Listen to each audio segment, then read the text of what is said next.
नमस्कार, स्वागत है आपका केदारखंड एक्सप्रेस न्यूज़ में। मैं हूं आपके साथ कुलदीप राणा आज़ाद। इस वक्त हम रुद्रप्रयाग के मुख्य बाज़ार में मौजूद हैं। ये सामने बेलनी का पुल आप देख पा रहे होंगे। ये बेलनी पुल की तस्वीरें हम आपको इसलिए दिखा रहे हैं क्योंकि इसकी जर्जर स्थिति को लेकर हमने पहले भी बहुत सारी रिपोर्टें दिखाई हैं, लेकिन देर से ही सही, लेकिन अब विभाग दुरुस्त आ गया है। विभाग की नींद खुली है और एक महत्वपूर्ण सूचना इस पुल से जुड़ी हुई हम आपको दे रहे हैं। बहुत जल्दी यानी कि कल से रुद्रप्रयाग का जो अलकनंदा नदी पर बना बेलनी पुल है, ये बड़े वाहनों के आवागमन के लिए बंद कर दिया जाएगा। यानी कि जिस तरह से अभी आप ये बड़े वाहन इस पुल में गुजरते हुए देख पा रहे हैं, कल से इनका आवागमन पूरी तरह से प्रतिबंधित यानी कि बंद कर दिया जा रहा है। यानी कि इस पुल से अब बस, ट्रक और उसके अलावा जो अन्य बड़े वाहन हैं उनकी आवाजाही पूरी तरह से बंद कर दी जाएगी। ये रुद्रप्रयाग बेलनी पुल से जुड़ी सबसे बड़ी अपडेट हम आपको दिखा रहे हैं। और अगर आप भी बस में सफ़र करते हैं या बड़े वाहनों से आपका ट्रांसपोर्ट होता है, सामान आता है, तो ये आपसे जुड़ी हुई महत्वपूर्ण खबर है क्योंकि रुद्रप्रयाग का जो बेलनी पुल है वो काफ़ी जर्जर स्थिति में पहुंच चुका है। काफ़ी जर्जर इसकी हालत हो गई है। लगातार केदारखंड एक्सप्रेस पिछले कई समय से इस पुल की आवाज़ उठा रहा था कि ये कभी भी धराशायी हो सकता है, बंद हो सकता है, गिर सकता है। लेकिन अब राष्ट्रीय राजमार्ग विभाग NH द्वारा इस पुल को बड़े वाहनों की आवाजाही के लिए पूरी तरह से बंद किया जा रहा है। तो कल से यानी कि 31 और 1 जुलाई से ये पूरी तरह से बड़े वाहनों के लिए प्रतिबंधित कर दिया जाएगा। बड़े वाहन इस पुल से अब नहीं जा पाएंगे। ये इस पुल से जुड़ी हुई महत्वपूर्ण अपडेट है। और क्योंकि पिछले लंबे समय से 1960 यानी कि 1960 में इस पुल का निर्माण हो गया था और 1960 से लेकर अब तक इस पुल की काफ़ी जर्जर स्थिति हो गई है। उसके बाद इस पर किसी भी तरह से मेंटेनेंस नहीं हुआ है। रिपेयरिंग के लिए काफ़ी लंबे समय से ये पुल की मांग थी कि रिपेयरिंग हो। और 2013 की आपदा का आपको वो भयावह मंजर भी याद होगा जब इस पुल के ऊपर से पानी गुजर रहा था। इस पुल के ऊपर से पानी गुजरा है और उस समय भी इस पुल की स्थिति काफ़ी दयनीय हो गई थी। जीर्ण शीर्ण 2013 जैसी प्रलयकारी आपदा का दंश इस पुल ने झेला है। तो ये पुल अब वाहनों के जो बड़े वाहन हैं उनके आवागमन के लिए ये निर्णय लिया गया है कि इसको पूरी तरह से बंद कर दिया जाएगा। और इसके बाद जो हमारी राष्ट्रीय राजमार्ग विभाग NH के अधिशासी अभियंता से जो हमारी बातचीत हुई है, उन्होंने बताया ही कि इस पुल को बड़े वाहनों के लिए पूरी तरह से बंद कर दिया जा रहा है। और उसके बाद इसमें एक सर्वेक्षण टीम आएगी जो इस पूरे पुल की सर्वे करेगी और इस पुल में जो जो खामियां हैं उन खामियों के लिए और इस पे नए क्या क्या सामग्री लगनी है, किस तरह से इसका रिपेयर होना है, जीर्णोद्धार होना है, वो सर्वेक्षण टीम बताएगी। और उसके बाद इस पुल का जो जीर्णोद्धार वो होगा। लेकिन इसके अलावा एक महत्वपूर्ण सूचना ये भी है कि इसके बगल पर एक नया पुल बनने जा रहा है जिसका एस्टिमेट भारत सरकार को NH द्वारा भेजा गया है, जिसमें 28 करोड़ का प्रस्ताव भारत सरकार को भेजा गया है। और उसके बाद वित्तीय स्वीकृति मिलने के बाद यहाँ पर एक अतिरिक्त नए पुल का निर्माण इसके बगल पे किया जाएगा। लेकिन फिलहाल इस पुल का भी जीर्णोद्धार किया जाएगा और जो इस पूरी जीर्णोद्धार की प्रक्रिया में करीबन 5 से 6 महीने का समय लग सकता है, ये अधिकारियों द्वारा बताया गया है। तो रुद्रप्रयाग की ये तस्वीरें हम आपको दिखा रहे हैं। NH का ये पुल है और काफ़ी जर्जर स्थिति में। आपको पता है कि रुद्रप्रयाग में ये 1960 में ये इस पुल का निर्माण हो गया था और 1960 से लेकर तमाम तरह की आपदाएं इस पुल ने झेली हैं। 2013 की विनाशकारी आपदा भी इस पुल ने झेली है। तब इस पुल के ऊपर से पानी गुजरा था 2013 की आपदा में। और उसके बाद केदार घाटी और मधमहेश्वर घाटी, तुंगनाथ घाटी को ये पुल जोड़ता है और तला नागपुर घाटी को भी ये पुल जोड़ता है। अलकनंदा नदी में रुद्रप्रयाग मुख्यालय में बहुत महत्वपूर्ण पुल ये है।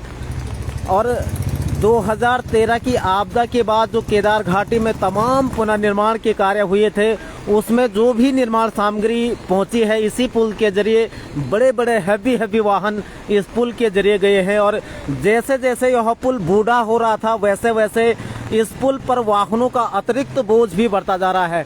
हमने देखा है कि पिछले जब इस पुल का निर्माण हुआ था, तो उसके बाद बताते हैं कि स्थानीय लोग कि यहाँ के इस पुल के दोनों छोरों पर पुलिसकर्मियों की तैनाती रहती थी और एक समय में एक ही वाहन इस पुल से गुजरता है, क्योंकि इस पुल की जो भार क्षमता है वो केवल 16 टन है।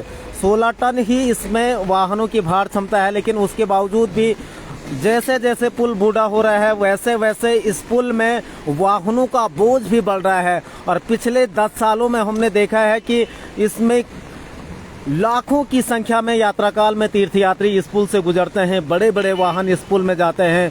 केदारनाथ में जो तमाम पुनर्निर्माण के कार्य हुए हैं, उस पुनर्निर्माण कार्यों की सामग्री बड़े वाहनों के जरिए इसी पुल से गुजरते हैं।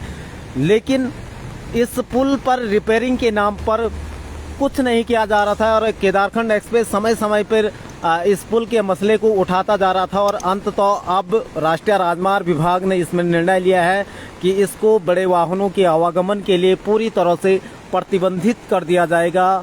और कल और परसों से यहाँ पे पुल में जो ऊपर की तरफ एंगल लगाई जाएंगी दोनों तरफ, ताकि यहाँ पे बड़े वाहन इससे न गुजर पाएँ। तो पुल के दोनों तरफ एंगल कल से लगाए जाएंगे, क्योंकि ये काम आज ही हो जाना था, लेकिन आज दिन भर भारी बारिश के कारण ये काम नहीं हो सका है। लेकिन कल से इस पे ऊपर की साइड एंगल लगाई जाएंगी दोनों तरफ, और उसके बाद जो बड़े वाहन हैं, चाहे बस है चाहे ट्रक हैं और उससे भी बड़े जो वाहन हैं, उनका आवागमन इस पर पूरी तरह से प्रतिबंधित कर दिया जाएगा। तो कहीं ना कहीं महत्वपूर्ण ये निर्णय है और समय रहते हुए, क्योंकि अब यह पुल इतनी जर्जर अवस्था में पहुंच गया है कि कभी भी ये ध्वस्त हो सकता है। ऐसे में यह विभाग का और जिला प्रशासन का बहुत महत्वपूर्ण निर्णय हम इसको कहेंगे कि जो समय रहते हुए उन्होंने इसकी सूध ली। लंबे समय से ये मांग की जा रही थी कि इस पुल का जीर्णोद्धार हो। हालांकि एनएच द्वारा कई सालों से भारत सरकार को नए पुल बनाने का एस्टिमेट प्रस्ताव भेजा जा चुका है, लेकिन वित्तीय स्वीकृति के अभाव में नए पुल का निर्माण नहीं हो पा रहा था। लेकिन अब जो बड़े वाहनों के आवागमन के लिए इस पुल को बंद करने का निर्णय लिया गया है, तो कल और परसों यानी कि 31 जुलाई और 1 अगस्त से इस पुल पर बड़े वाहनों का पूरी तरह से प्रतिबंधित कर दिया जाएगा। लेकिन अब सवाल यहाँ पे ये भी आता है कि एनएच समय रहते हुए इस पुल का जीर्णोद्धार कर दे, क्योंकि जब इस पुल से, क्योंकि केदार घाटी और तलानागपुर घाटी को ये पुल जोड़ता है, तो ऐसे में अगर लंबे समय तक इस पे बड़े वाहनों का प्रतिबंधित रहेगा तो कहीं ना कहीं स्थानीय जनता को भी मुश्किलों का सामना करना पड़ेगा। तो एनएच से ये भी मांग होगी लोगों की कि वो समय रहते हुए इसका जीर्णोद्धार कर दे। समय पे इसका पता चला कि एनएच सालों तक इसका जीर्णोद्धार ही नहीं कर रहा है, क्योंकि हमने पिछले दिनों देखा था रुद्रप्रयाग में सुरंग को लेकर 26 दिन का समय, 1 महीने का समय सुरंग के पुनर्निर्माण को लेकर मांगा था, लेकिन करीबन 4 से 5 महीने उस सुरंग के पुनर्निर्माण में लग गए थे और वो भी आधा अधूरा वहाँ पे निर्माण सुरंग में किया गया है। आप रुद्रप्रयाग की सुरंग से जब गुजरते होंगे तो उसके ऊपरी छोर में देखते होंगे तो किस तरह से आधा अधूरा काम एनएच द्वारा उस सुरंग पे किया गया है। तो ऐसा आधा अधूरा काम ना हो, इसका भी विशेष ध्यान एनएच विभाग को रखना पड़ेगा।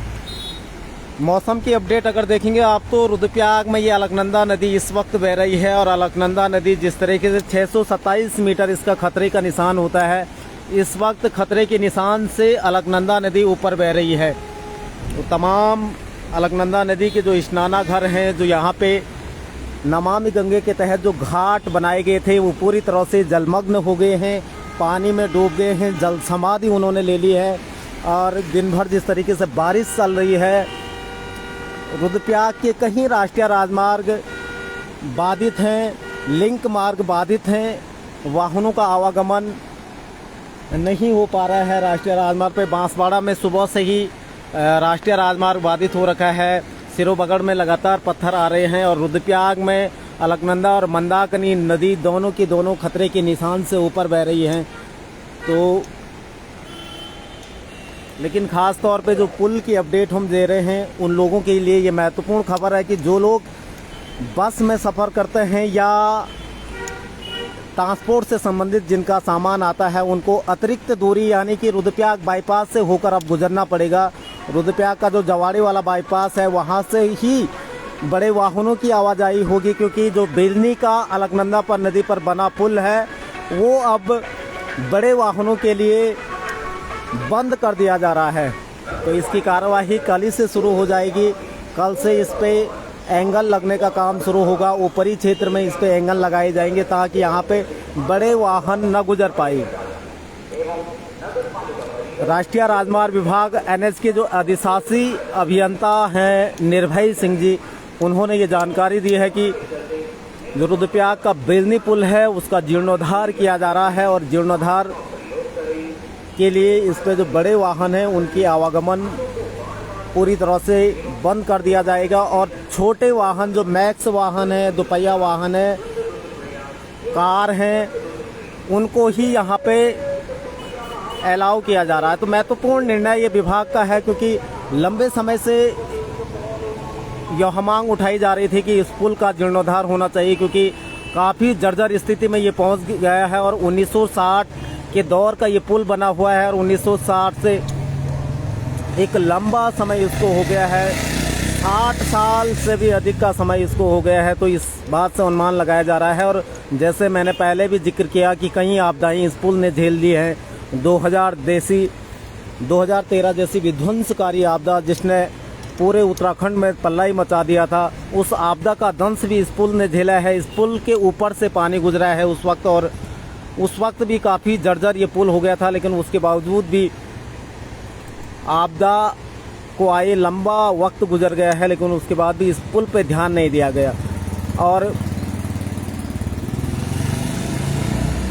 खामियाजा ये था कि कभी भी यह पुल, क्योंकि लगातार जब रुद्रप्रयाग में जाम की स्थिति बढ़ जाती है तो कई बार हमने देखा है कि दर्जनों वाहन इस पुल के ऊपर एक साथ खड़े रहते हैं और जाते समय भी हिलने ये पुल लग जाता है जब बड़े वाहन इसमें चलते हैं। तो ऐसे में कहीं ना कहीं भय बना था कि भविष्य में कहीं किसी बड़ी अनहोनी को जन्म न दे, किसी बड़ी हादसे को न्योता न दे, उसका सबब न बने। इसलिए ये महत्वपूर्ण निर्णय राष्ट्रीय राजमार्ग विभाग और रुद्रप्रयाग प्रशासन ने लिया है कि इसको अब बड़े वाहनों के आवागमन के लिए बंद कर दिया जा रहा है। तो ये महत्वपूर्ण निर्णय रुद्रप्रयाग प्रशासन का है और रुद्रप्रयाग की जनता चाहेगी कि तत्काल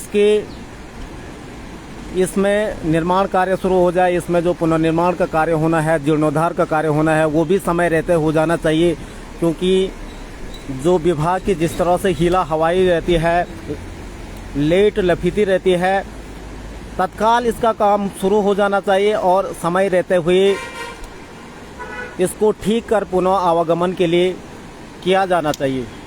ये भी लोगों की मांग जरूर रहेगी, क्योंकि इस पुल के बंद होने से, अगर ये पुल बड़े वाहनों के लिए बंद होता है तो बद्रीनाथ से जिन वाहनों ने केदारनाथ के लिए जाना है उन्हें सीधे रुद्रप्रयाग का जो श्रीनगर वाला बाईपास है, जवाड़ी बाईपास जिसको हम कहते हैं, वहाँ से होते हुए बाईपास की जो 8 से 10 किलोमीटर भी उन्होंने भी सीधे बाईपास का रास्ता ही इख्तियार करना है। उसी रास्ते का इस्तेमाल करके उनको बद्रीनाथ के लिए निकलना होगा। ये जो करीबन 8 से 10 किलोमीटर अतिरिक्त दूरी ही तय करनी पड़ेगी। तो ये इस पुल से जुड़ी महत्वपूर्ण अपडेट हम आपको दे रहे थे, क्योंकि काफ़ी महत्वपूर्ण ये अपडेट है और काफ़ी महत्वपूर्ण फैसला भी ये है, क्योंकि जनहित में ये फैसला है। जिस तरीके से इस पुल की हालत काफ़ी जर्जर हो गई थी, लेकिन अब इसको बड़े वाहनों के लिए, चाहे वो बस हो, चाहे ट्रक वाहन हो या उससे बड़े वाहन, उनके लिए पूरी तरह से प्रतिबंधित इसको किया जा रहा है। तो कल 31 जुलाई और 1 अगस्त से ये तकरीबन बंद हो जाएगा। तो महत्वपूर्ण अपडेट हम आपको दे रहे थे। आप बने रहे केदारखंड एक्सप्रेस के साथ। एक नई रिपोर्ट में आपके बीच फिर हाजिर होंगे।